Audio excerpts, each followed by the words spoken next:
Chapter 1. The House on Ravi Street. It was a rainy night in Lahore, 1997. Ravi street के कोने पर एक पुराना कॉलोनियल स्टाइल बंगलो खड़ा था। उस घर की दीवारें मोती और भरी थी, लेकिन समय के साथ सेफ्ट रंग का पेंट उतर चुका था। घर के चारों तरफ पेलौर कंते वाली झादियां उगाई थी, जैसे घर को पूरी तरह निगल लेना चाहती हो। लोग उस बंगलो को खूनी हवेली कहते थे, क्योंकि वहां एक पूरी फैमिली का मर्डर हुआ था। पुलिस ने केस फाइल क्लोज कर दी थी, लेकिन किलर कभी नहीं मिला। लोगों का कहना था कि वो घर अब श्रापित है। The journalist fast forward to 2019।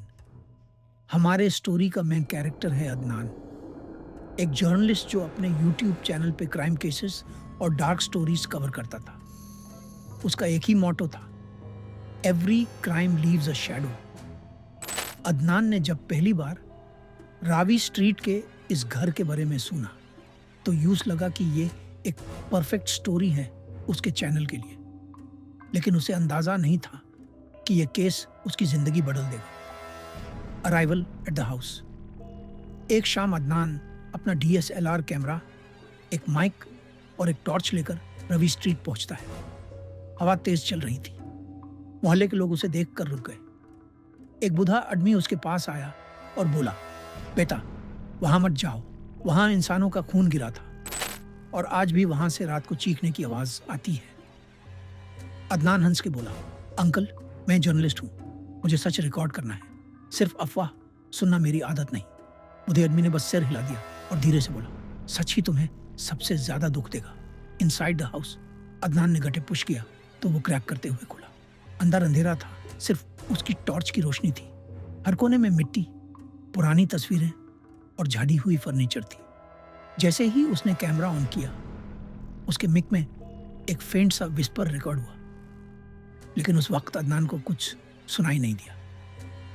उसने ड्राइंग रूम में एंटर किया, जहां एक पुराना पियानो रखा था। उस पियानो के ऊपर एक फ्रेम्ड फैमिली फोटो पड़ा था। फोटो में एक हस्बैंड, एक वाइफ और 2 बच्चे थे।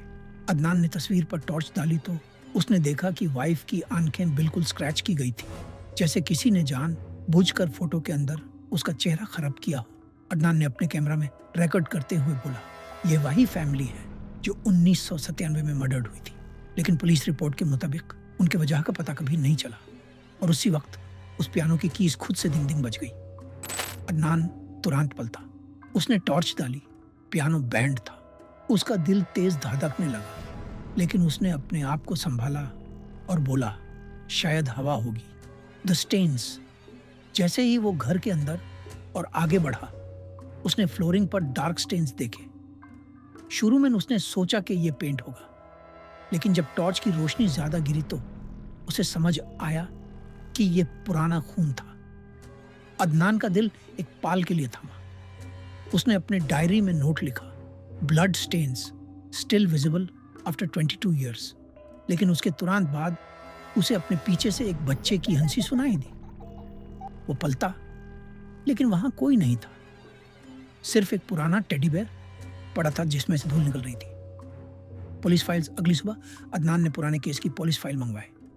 फाइल में लिखा था कि victims, Rashid Ahmed father, Samina mother, Ali son 9 years, Zoya daughter 6 years, murder weapon एक rusted knife, time of death between 2 AM and 3 AM, killer identity unknown. लेकिन सबसे अजीब बात यह थी कि नाइफ कभी रिकवर नहीं हुआ। पुलिस ने बस इतना लिखा था, possibly supernatural disturbance but case closed due to lack of evidence. Adnan हैरान था। पुलिस अपनी रिपोर्ट में सुपरनैचुरल लिखे, ये अनयूजुअल था। Night investigation. उस रात अदनान दोबारा वहां गया। इस दफा उसने अपना मिक हेडफोन्स के साथ लगाया। मिडनाइट के बाद उसने क्लियरली एक फीमेल वॉइस रिकॉर्ड की जो कह रही थी, why didn't you save us. Adnan का हाथ कांप गया। उसने रिकॉर्डिंग दोबारा सुनी। आवाज बिल्कुल क्लियर थी और उसी वक्त उसने पीछे मिरर में अपने रिफ्लेक्शन के साथ एक और औरत का चेहरा खड़ा देखा। उसने टॉर्च पलटी, लेकिन मिरर खाली था। अदनान समझ गया था कि यह सिर्फ एक क्राइम स्टोरी नहीं है। यहां कुछ ऐसा था जो नॉर्मल इंसान की समझ से परे था। लेकिन उसने डिसाइड किया कि वो इस कहानी की असली वजह निकालेगा, चाहे उसे अपनी जान ही क्यों न देनी पड़े।